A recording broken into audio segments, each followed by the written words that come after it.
Permettez-moi de remercier le président Ouattara pour son invitation à l'Afrique au Forum et Jeune Afrique ainsi que AFC pour avoir organisé cette rencontre d'une grande importance pour les décideurs que nous sommes et pour les investisseurs.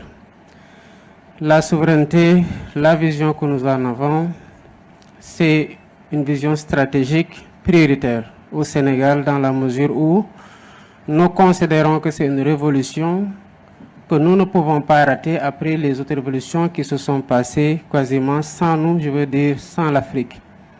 Sous ce rapport, notre vision s'articule autour de 3 axes que sont la maîtrise des infrastructures, le développement des compétences et la maîtrise du cadre réglementaire.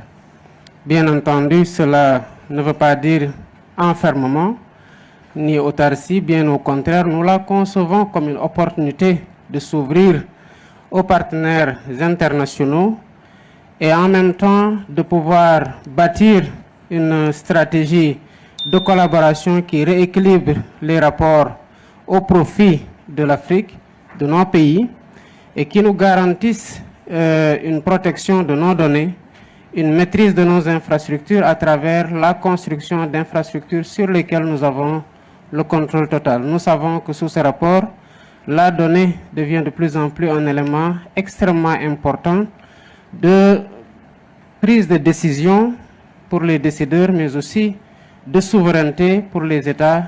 Et voilà ce que nous sommes en train de faire au Sénégal, en le matérialisant par la construction d'infrastructures souveraines comme des data centers au niveau national, mais aussi en accompagnant cette politique par un renforcement des capacités des jeunes.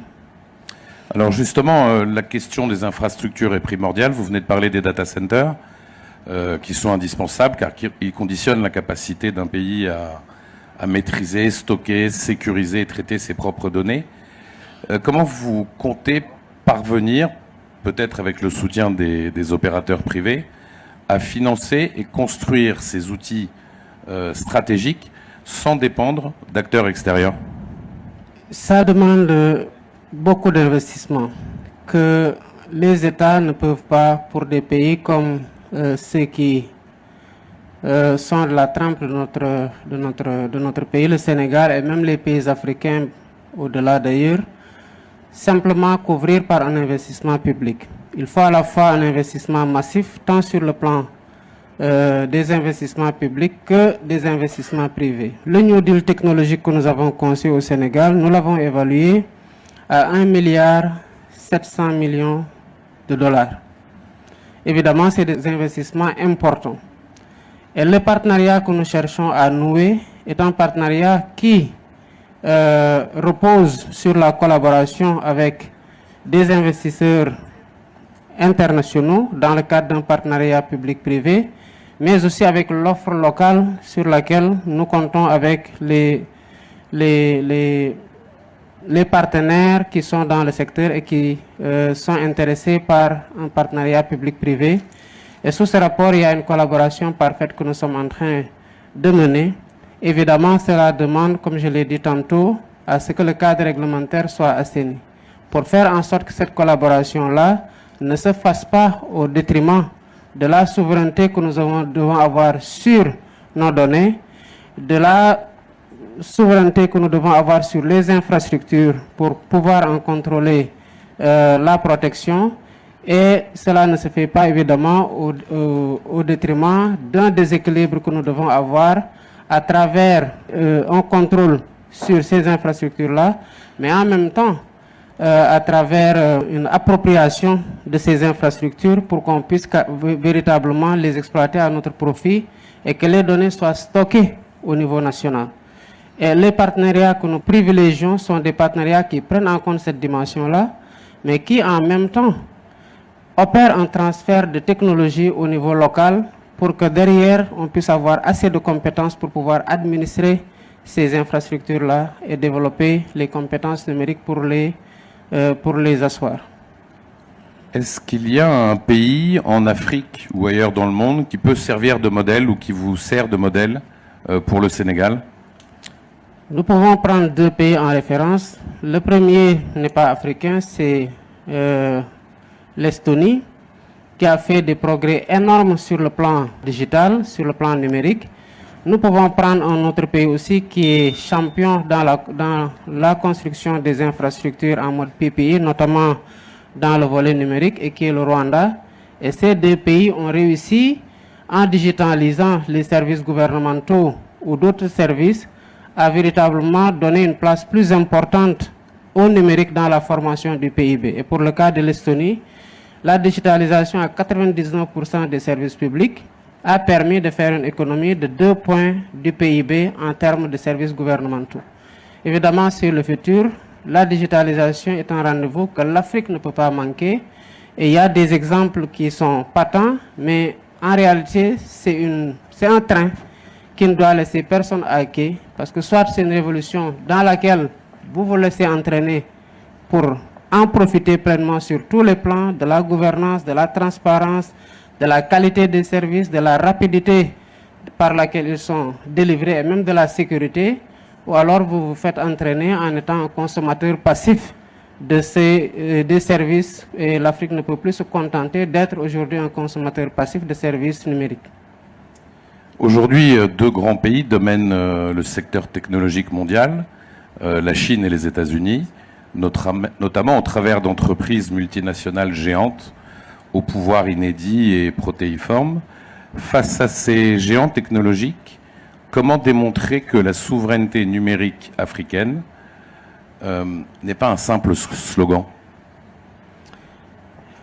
Il ne peut être un simple slogan. Ça doit être une approche ou une priorité, une orientation stratégique majeure pour l'ensemble des pays.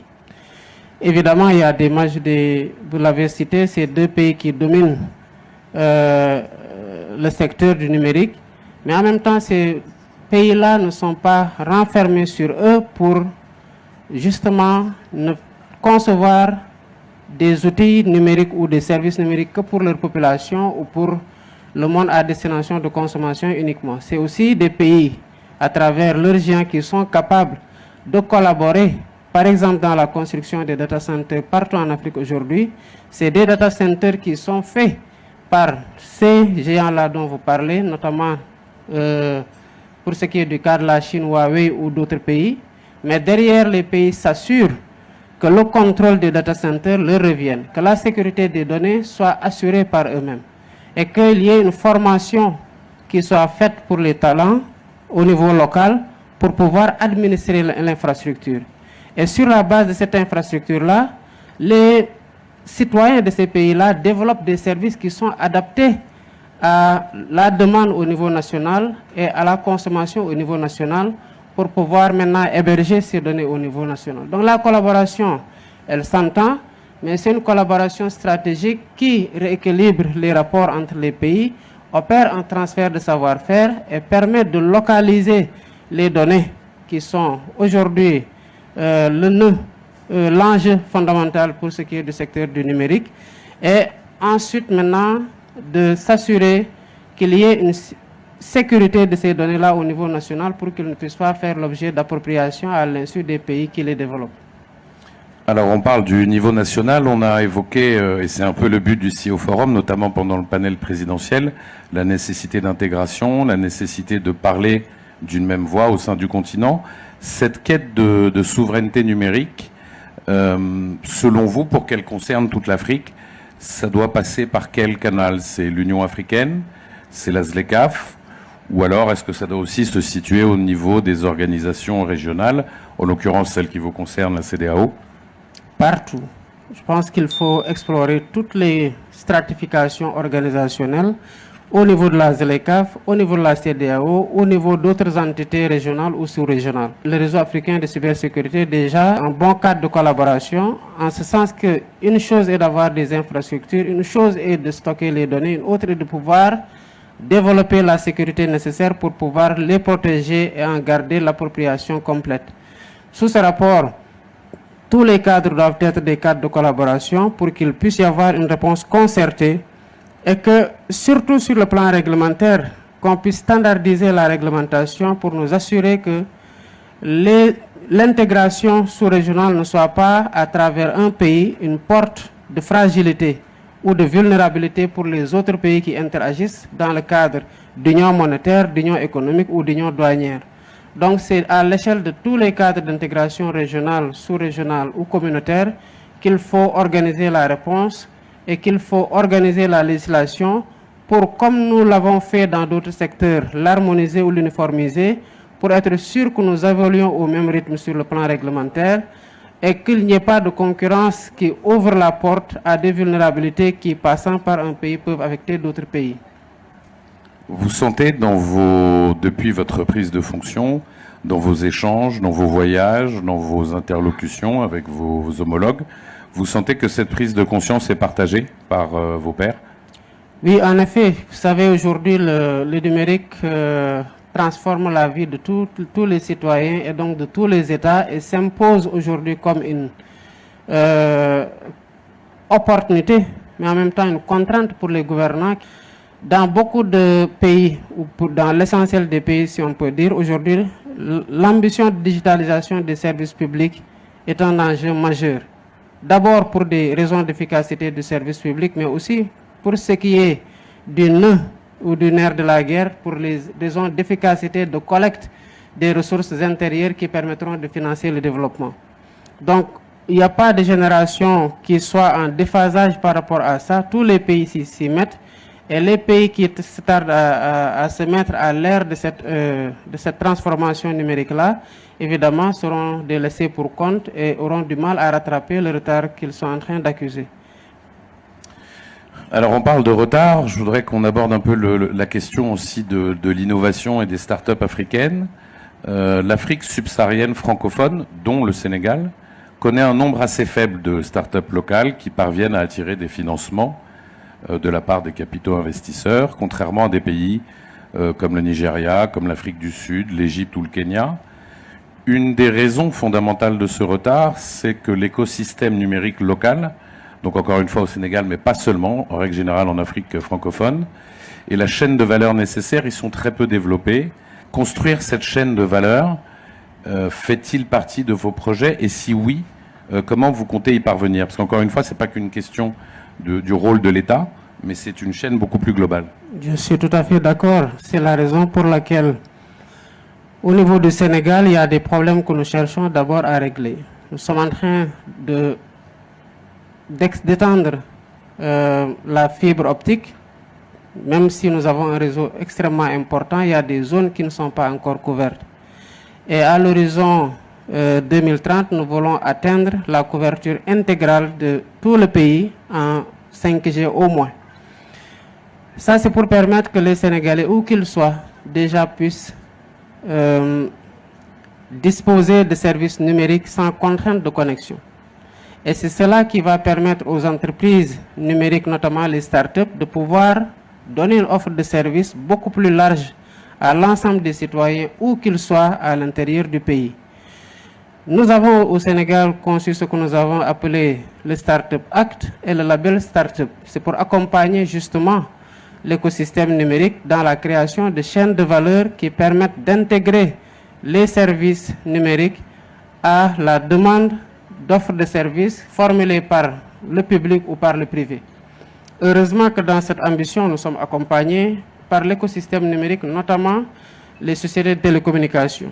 Vous avez aujourd'hui, pour ne pas la citer, une entreprise comme Orange au Sénégal qui a le Orange Digital Factory, où il s'agit d'accompagner les jeunes, de les former, et derrière, il y a un accompagnement par un financement que nous sommes en train d'octroyer aux jeunes, et pour pouvoir les accompagner dans le développement et en faire en sorte que tous les talents puissent bénéficier de l'accompagnement de l'État à travers une infrastructure existante et un accompagnement soutenu dans le financement et dans l'encadrement.